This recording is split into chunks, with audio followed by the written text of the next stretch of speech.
Hi everyone, welcome back to Pages of the Globe. Today I'm going to be reading to you the short story The Landlady by Roald Dahl. Like always, before we start, I'm going to talk to you a little bit about the author and then we're going to jump straight into the story. So Roald Dahl was born on September 13th, 1916, and he died on November 23rd, 1990. He was a popular British author of children's literature and short stories, a poet and a wartime fighter ace. His books have been sold more than 300 million copies worldwide. He has been called one of the greatest storytellers for children of the 20th century. Many of you have probably even heard or read many of his stories as children or even maybe now. He was born in Wales to affluent Norwegian immigrant families and spent most of his life in England. He actually served in the Royal Air Force during the Second World War, and he became a fighter pilot and subsequently an intelligence officer, rising to the rank of acting wing commander. He first rose to prominence as a writer in the 1940s with works for children and adults, and he became one of the world's best-selling authors. His awards for contribution to literature include the 1983 World Fantasy Award for Life Achievement and the British Book Awards Children's Author of the Year in 1990. In 2008, The Times placed Dahl 16th on its list for the 50th greatest British writers since 1945. In 2021, Forbes ranked him the top-earning dead celebrity. Dahl's short stories are known for their unexpected endings, and his children's book for their unsentimental, macabre, and often kind of darkly comic mood, featuring villainous adult enemies of the child characters. His children's books champion the kind-hearted and feature an underlying warm sentiment. His works for children include the famous James and the Giant Peach, Charlie and the Chocolate Factory, Matilda, The Witches, Fantastic Mr. Fox, The BFG, The Twits, George's Marvelous Medicine, and Danny the Champion of the World. While his works for the older audiences include short story collections like Tales of the Unexpected and The Wonderful Story of Henry Sugar and Six More. I would actually really recommend The Wonderful Story of Henry Sugar and Six More. I loved the specific short story, The Wonderful Story of Henry Sugar, and the entire collection itself. And in case you are like a huge fan of Benedict Cumberbatch, as I myself am, this short story will actually even be adapted into a film in 2023 by director Wes Anderson, and I'm sure you've probably heard of Wes Anderson. He's directed so many amazing stories. And Benedict Cumberbatch will play the main character, Henry Sugar. Most of Dahl's stories have honestly been, turned into movies. You've probably heard of many of them. The BFG, The Witches. The Witches, there's been so many movies of The Witches. I know Matilda came out a couple months ago. Charlie and the Chocolate Factory, a new one. The trailer just dropped with Timothée Chalamet. And Roald Dahl is just incredibly famous, and many of his short stories have kind of made the childhood for so many kids. In fact, I have so many of his books in my old room. All of my bookcases are just filled with George's Marvelous Medicine and Charlie and the Chocolate Factory and just a bunch of his big old books. Now, I could go on and on about Roald Dahl, but just to save time, I'm going to cut it here. And yeah, without further ado, let's get on with the story. Remember to like, share, subscribe, and comment down below which short story you would like to read next. The Landlady by Roald Dahl. Billy Weaver had traveled down from London on the slow afternoon train with a change at Swindon on the way, and by the time he got to Bath, it was about 9 o'clock in the evening, and the moon was coming up out of a clear, starry sky over the houses opposite the station entrance. But the air was deadly cold, and the wind was like a flat blade of ice on his cheeks. "Excuse me," he said, "but is there a fairly cheap hotel not too far away from here?" "Try the Bell and Dragon," the porter answered, pointing down the road. "They might take you in. It's about a quarter of a mile along the other side." Billy thanked him and picked out his suitcase and set out to walk the quarter mile to the Bell and Dragon. He had never been to Bath before. He didn't know anyone who lived there, but Mr. Greensdale at the head office in London had told him it was a splendid city. "Find your own lodgings," he had said, "and then go along and report to the branch manager as soon as you've got yourself settled." Billy was 17 years old. He was wearing a new navy blue overcoat, a new brown Tripoli hat, and a new brown suit, and he was feeling fine. He walked briskly down the street. He was trying to do everything briskly these days. Briskness, he had decided, was one of the common characteristics of all successful businessmen. The big shots up at head office were absolutely fantastically brisk all the time. They were amazing. There were no shops on this wide street that he was walking along, only a line of tall houses on each side, all of them identical. They had porches and pillars and 4 or 5 steps going up to their front doors, and it was obvious that once upon a time they had been very swanky residences. But now, even in the darkness, he could see that the paint was peeling from the woodwork on their doors and windows, and that the handsome white facades were cracked and blotchy from neglect. Suddenly, in a downstairs window that was brilliantly illuminated by a street lamp not 6 yards away, Billy caught sight of a printed notice propped up against the glass in one of the upper planes. It said, "Bed and breakfast." There was a vase of yellow chrysanthemums, tall and beautiful, standing just underneath the notice. He stopped walking, moved a little closer. Green curtains, some sort of velvety material, were hanging down on either side of the window. The chrysanthemums looked wonderful beside them. He went right up and peered through the glass into the room, and the first thing he saw was a bright fire burning in the hearth. On the carpet in front of the fire, a pretty little dachshund was curled up asleep with its nose tucked into its belly. The room itself, so far as he could see in the half-darkness, was filled with pleasant furniture. There was a baby grand piano and a big sofa and several plump armchairs, and in one corner he spotted a large parrot in a cage. Animals were usually a good sign in a place like this, Billy told himself, and all in all it looked to him as though it would be a pretty decent house to stay in. Certainly it would be more comfortable than the Bell and Dragon. On the other hand, a pub would be more congenial than a boarding house. There would be beer and darts in the evening and lots of people to talk to. And it would probably be a good bit cheaper too.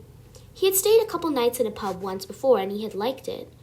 He had never stayed in any boarding houses, and to be perfectly honest, he was a tiny bit frightened of them. The name itself conjured up images of watery cabbage, rapacious landladies, and a powerful smell of kippers in the living room. After dithering about like this in the cold for 2 or 3 minutes, Billy decided that he would walk on and take a look at the Bell and Dragon before making up his mind. He turned to go, and now a queer thing happened to him. He was in the act of stepping back and turning away from the window when all at once his eyes was caught and held in the most peculiar manner by the small notice that was there.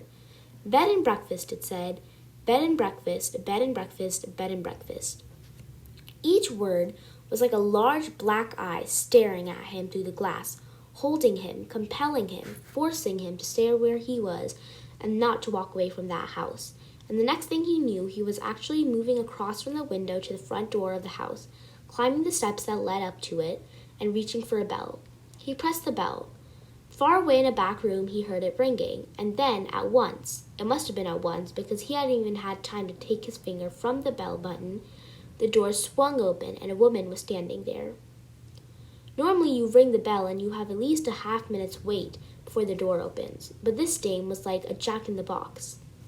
He pressed the bell, and out she popped. It made him jump. She was about 45 or 50 years old, and the moment she saw him, she gave him a warm, welcoming smile. "Please, come in," she said pleasantly. She stepped aside, holding the door wide open, and Billy found himself automatically starting forward into the house. The compulsion, or more accurately, the desire to follow after her in that house was extraordinarily strong. "I saw the notice in the window," he said, holding himself back. "Yes, I know. I was wondering about a room. It's all ready for you, my dear," she said. She had a round pink face and very gentle blue eyes. "I was on my way to Bell and Dragon," Billy told her, "but the notice in your window just happened to catch my eye." "My dear boy," she said, "why don't you come in out of the cold?" "How much do you charge?" 5 and 6 pence a night, including breakfast. It was fantastically cheap. It was less than half of what he had been willing to pay. "If that's too much," she added, "then perhaps I can reduce it just a tiny bit. Do you desire an egg for breakfast?" Eggs are expensive at the moment. It would be 6 pence less without the egg. 5 and 6 pence is fine, he answered. I should like very much to stay here. I knew you would. Do come in. She seemed terribly nice. She looked exactly like the mother of one's best school friend welcoming one into the house to stay for the Christmas holidays. Billy took off his hat and stepped over the threshold. Just hang it here, she said. Let me help you with your coat. There were no other hats or coats in the hall. There were no umbrellas, no walking sticks, nothing. We have it all to ourselves, she said, smiling at him over her shoulder as she led him the way upstairs. You see, it isn't very often I have the pleasure of taking a visitor into my little old nest. The old girl is slightly dotty, Billy told himself, but at 5 and 6 pence a night, who gives a damn about that? I should have thought that you'd be simply swamped with applicants, he said politely. Oh, I am, my dear, I am, of course I am, but the trouble is that I'm inclined to be just a teeny-weeny bit choosy and particular, if you see what I mean. Ah, yes. But I'm always ready. Everything is always ready, day and night in this house, just on the off chance that an acceptable young man will come along. And it is such a pleasure, my dear, such a very great pleasure when now and again I open the door and I see someone standing there who is exactly right. She was halfway up the stairs when she paused with one hand down on the stair rail, turned her head and smiling down at him with pale lips. Like you, she added, and her blue eyes traveled slowly all the way down the length of Billy's body to his feet and then up again. On the first floor landing, she said to him, This floor is mine. They climbed up to the second flight. And this one is all yours, she said. Here is your room. I do hope you'll like it. She took him into a small but charming front bedroom, switching on the light as she went in. The morning sun comes right in the window, Mr. Perkins. It's Mr. Perkins, isn't it? No, he said, it's Weaver. Mr. Weaver, how nice. I've put a water bottle between the sheets to air them out. Mr. Weaver, it's such a comfort to have a hot water bottle in a strange bed with clean sheets, don't you agree? And you may light the gas fire at any time you feel chilly. Thank you, Billy said. Thank you ever so much. He noticed that the bedspread had been taken off the bed and that the bedclothes had been neatly turned back on one side, all ready for someone to get in. I'm so glad you appeared, she said, looking earnestly into his face. I was beginning to get worried. That's all right, Billy answered brightly. You mustn't worry about me.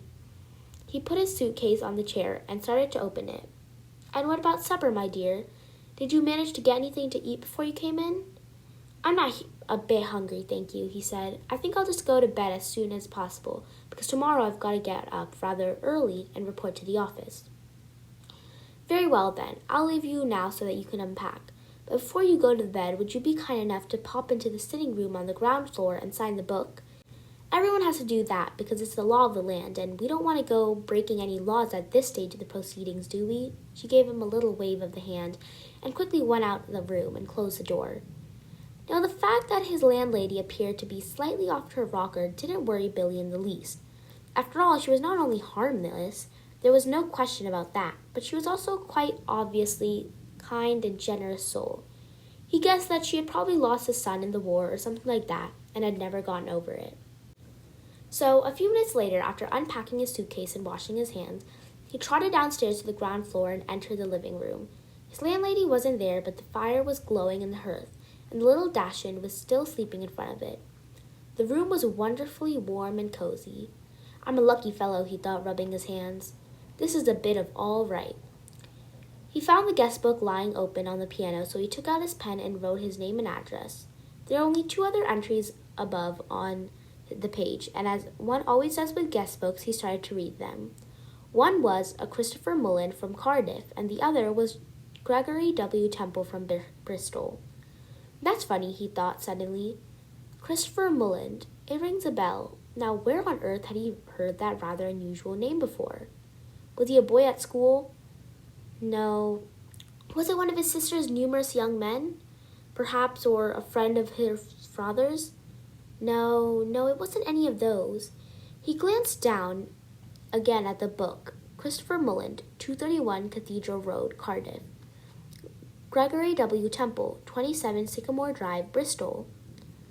As a matter of fact, now that he came to think of it, he wasn't at all sure that the second name didn't have almost as much as a familiar ring about it as the first. Gregory Temple, he said out loud, searching his memory. Christopher Mulland. Such a charming boy, a voice behind him answered, and he turned and saw his landlady sailing into the room with a large silver tea tray in her hand. She was holding it out well in front of her, and rather high up, as though the tray were a pair of reins on a frisky horse. "They sound somehow familiar," he said. "They do? How interesting. I'm almost positive I've heard those names before somewhere. Isn't that queer? Maybe it was in the newspapers. They weren't famous or anything, were they? I mean, like famous cricketers or footballers or something like that." "Famous," she said, setting the tea tray down on the low table in front of the sofa. "Oh, no, I don't think they were famous, but they were extraordinarily handsome, both of them, I can promise you that. They were tall and young and handsome, my dear, just like you." Once more, Billy glanced down at the book. "Look here," he said, noticing the dates. "The last entry is over 2 years old." "It is?" "Yes, indeed. And a Christopher Mullins is nearly a year before that, more than 3 years ago." "Dear me," she said, shaking her head and heaving a dainty little sigh. "I would never have thought of it. How does time fly away from us all, doesn't it, Mr. Wilkins?" "It's Weaver," Billy said. "Weaver. "Oh, of course it is," she cried, sitting down on the sofa. "How silly of me. I do apologize. In 1 ear and out the other. That's me, Mr. Weaver." "You know something," Billy said. "Something that's really quite extraordinary about all this?" "No, dear, I don't." "Well, you see, both of these names, Mulland and Temple, I not only seem to remember each one of them separately, so to speak, but somehow or the other, in some peculiar way, they both appear to be sort of connected together as well. As though they were both famous for the same sort of thing, if you see what I mean, like Dempsey and Tunney, for example, or Churchill and Roosevelt." "How amusing," she said. "But come over here now, dear, and sit down beside me on the sofa, and I'll give you a nice cup of tea and a ginger biscuit before you go to bed." "You really shouldn't bother," Billy said. "I didn't mean you to do anything like that." He stood by the piano, watching her as she fussed about with the cups and saucers. She noticed that she had small, white, quickly moving hands and red fingernails. "I'm almost positive it was in the newspapers I saw them. I'll think of it a second, I'm sure I will." There was nothing more tantalizing than a thing like this, which lingers just outside the borders of one's memory. He hated to give it up. "Now, wait a minute. Mulland, Christopher Mulland. Wasn't that the name of the Eton schoolboy who was walking tour through the West Country and then all of a sudden, 'Milk,' she said, 'and sugar?'" "Yes, please. And then all of a sudden, 'Eton schoolboy.' Oh, no, my dear, that can't possibly be right, because my Mr. Holland was certainly not an Eton schoolboy when he came to me. He was a Cambridge undergraduate. Come over here now and sit next to me and warm yourself in front of this lovely fire. Come on. Your tea is all ready for you." She patted the empty plates beside her on the sofa, and she sat there smiling at Billy, waiting for him to come over. He crossed the room slowly and sat down on the edge of the sofa. He placed his teacup on the table in front of him. "There we are," she said. "How nice and cozy this is, isn't it?" Billy started sipping his tea. She did the same. For half a minute or so, neither of them spoke, but Billy knew she was looking at him. Her body was half turned towards him, and he could feel her eyes resting on his face, watching him over the rim of her teacup. Now and again he caught a whiff of a peculiar smell that seemed to emanate directly from her person. It was not in the least unpleasant. It reminded him of, well, he wasn't sure what it reminded him of. Pickled walnuts, new leather, or was it the corridors of hospital? "Mr. Mulland was a great one for his tea," she said at length. "Never in my life have I seen anyone drink as much as tea as dear, sweet Mr. Holland." "I suppose he left fairly recently," Billy said. He was still puzzling his head about the two names. He was positive now he had seen them in the newspapers, in the headlines. "Left?" she said, arching her brows. "But my dear boy, he never left. He's still here. Mr. Temple is also here. They're on the 3rd floor, both of them together." Billy set down his cup slowly on the table and stared at his landlady. She smiled back at him, and then she put on one of her white hands and patted him comfortingly on the knee. "How old are you, my dear?" she asked. 17. 17, she cried. "Oh, it's the perfect age. Mr. Mulland was also 17. but I think he was a trifle shorter than you are. In fact, I'm sure he was, and his teeth weren't quite so white. You have the most beautiful teeth, Mr. Weaver. Did you know that? They're not as good as they look, Billy said. They've got masses of fillings of them in the back. Mr. Temple, of course, was a little older, she said, ignoring his remark. He was actually 28, and yet I never would have guessed it if he hadn't told me. Never in his life. There wasn't a blemish on his body. A what? Billy said. His skin was just like a baby's.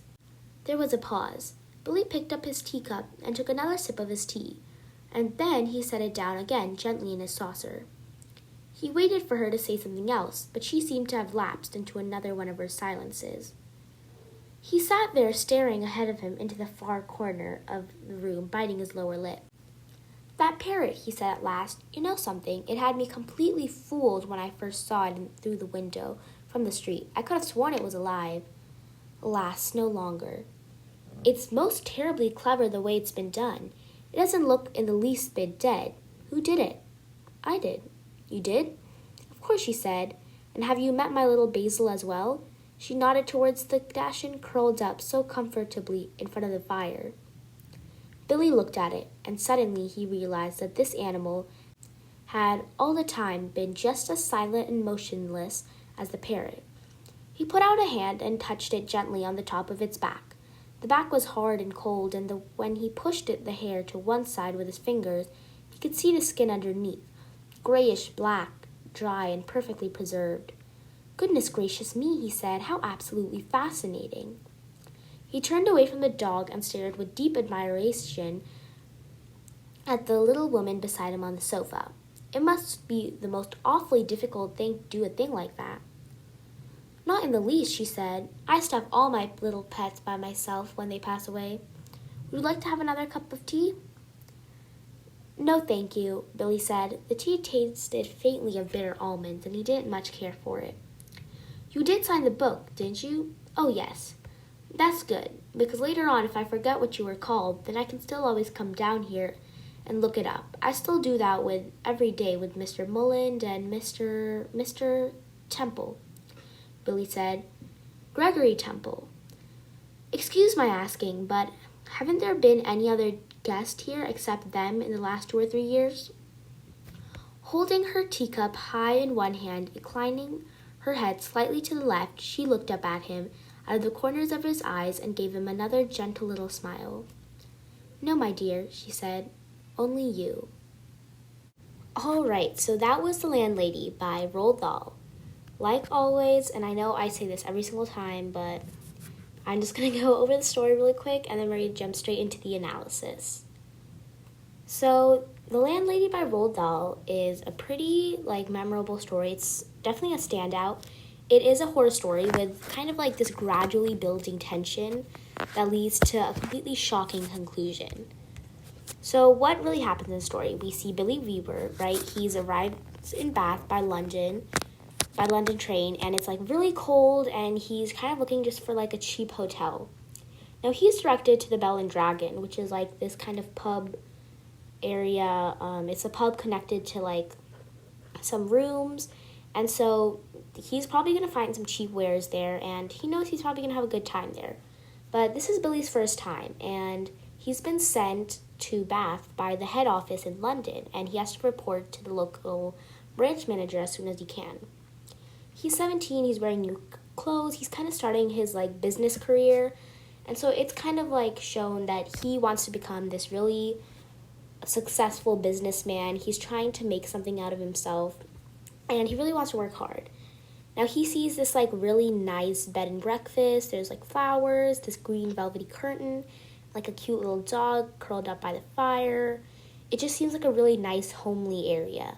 And he's thinking about going to the Bell and Dragon, just checking it out, because he's sure it's going to be much cheaper, and he's a bit frightened of boarding houses. But for some reason, his eyes are riveted to the sign that say bed and breakfast, bed and breakfast, bed and breakfast 3 times. And he's no, I have to say, he feels compelled. So he rings the doorbell. He's thinking he's going to check it out. And before he can even take his hand off the doorbell, the lady already comes in. The landlady comes in. And it's just whoa, right? So she welcomes him in, and again, he's like, oh, I have to stay here. And when he asks about a room, it's only 5 and 6 pence for a night. So it's very cheap for him, at least.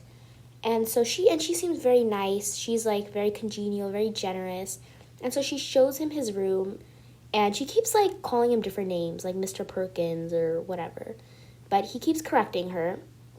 And the landlady is like, okay, you have to sign the guest book. And she's like very particular about this. The law does require it, but she's also like asking him a lot, like, did you sign the book? Did you sign the book? So he signs it, and he notices that there's only 2 other names on there, Christopher Mulland and Gregory Temple, and both of them seem very familiar to them, even though he can't really place it. And whenever he asks the landlady about it, she seems kind of evasive. She's like, but all she ever says is, oh, they were so incredibly handsome. Oh, they were so handsome. They were so handsome. And he finally remembers that Mulland was some schoolboy who was like on a walking tour, and he disappeared. But then she completely denies it, and she said, oh, he never even went to Eton, which is where he thought he went. So anyway, then she kind of gives him this tea, which is kind of important. You need to remember this because... And he smells like this kind of strange scent from her that smells like maybe pickled walnuts or new leather or like the corridor of a hospital. And the landlady, like, as the story goes on, she just becomes even more creepy. She'll say random stuff. She'll be like, oh my god, I love your teeth. They're so straight. Or she talks about how Mr. Temple was like 28 but didn't have a blemish on his body, which just sounds kind of strange. And the entire time, Billy's just, like, kind of drinking his tea. He's like, okay, this is strange. But the weird part really gets to when he notices that the parrot is fake, which is fine. He thinks that it's pretty cool until she says she stuffed it along with her dog.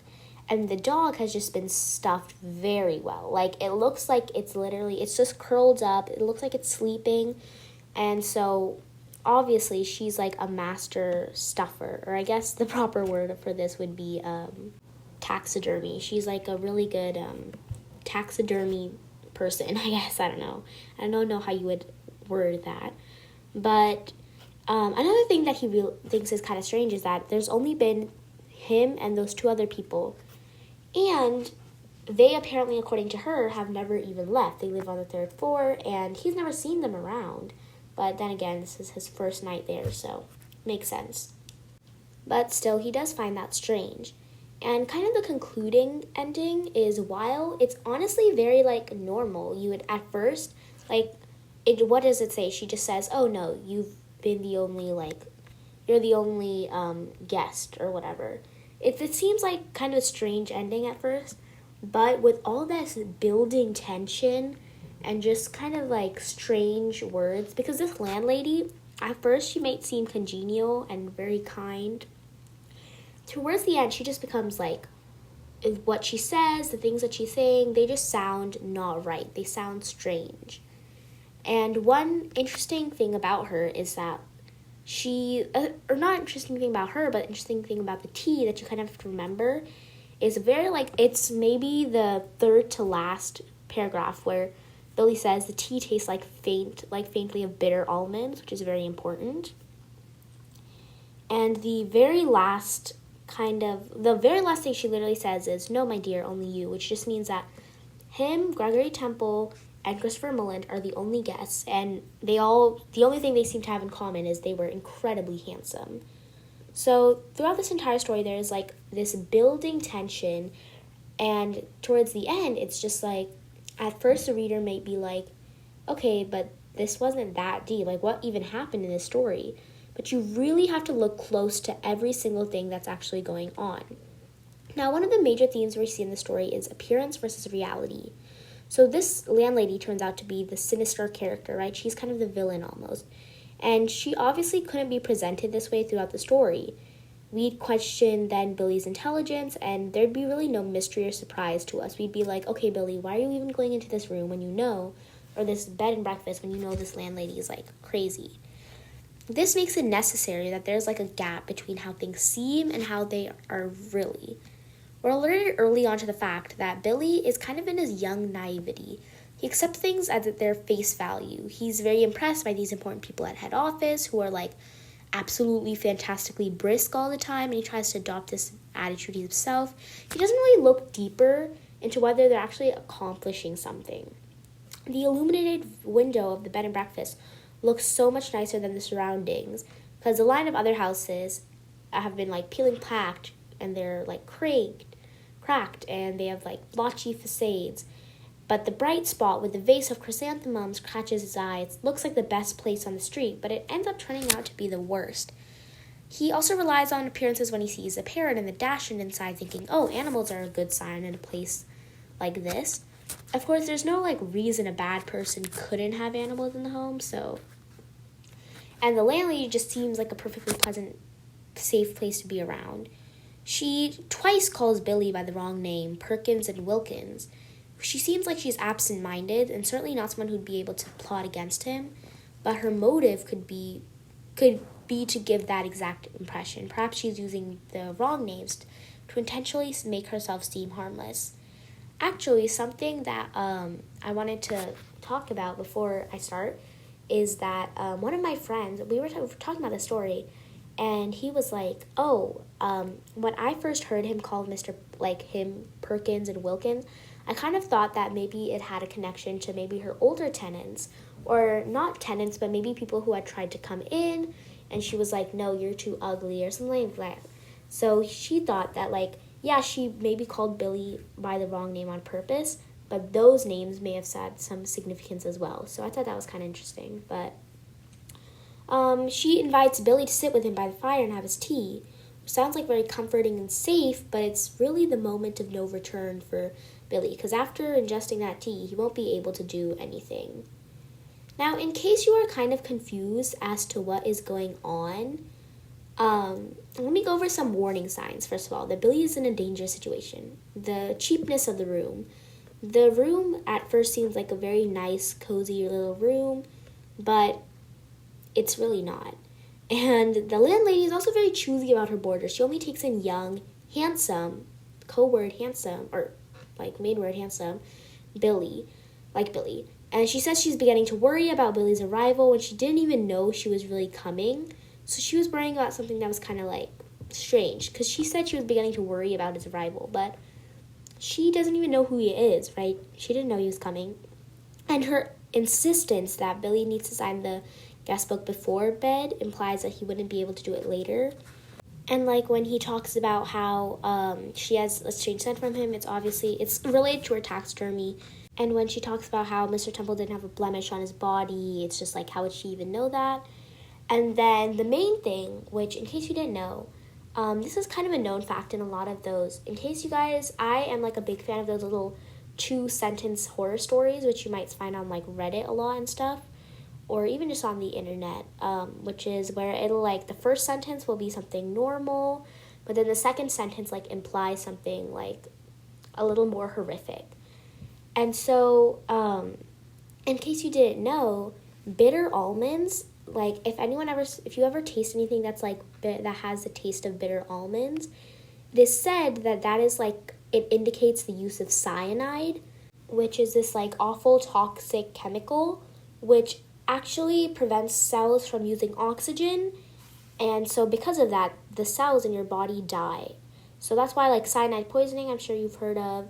Normally it comes from cyanide gas. You could breathe in cyanide gas, but in this case, it was obviously put into his tea. So there's some very scary parts of the story.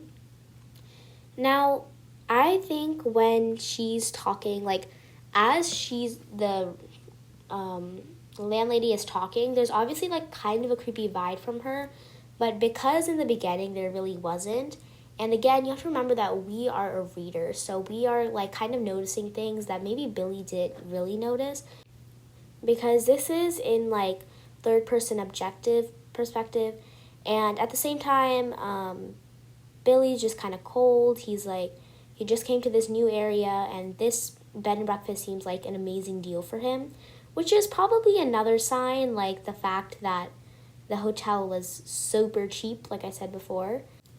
And another thing that's kind of strange, or maybe Billy kind of overlooks, is that when she's talking about strange things, Billy just chalks up everything to her dotty manner. And that just makes him think that she's just kind of crazy.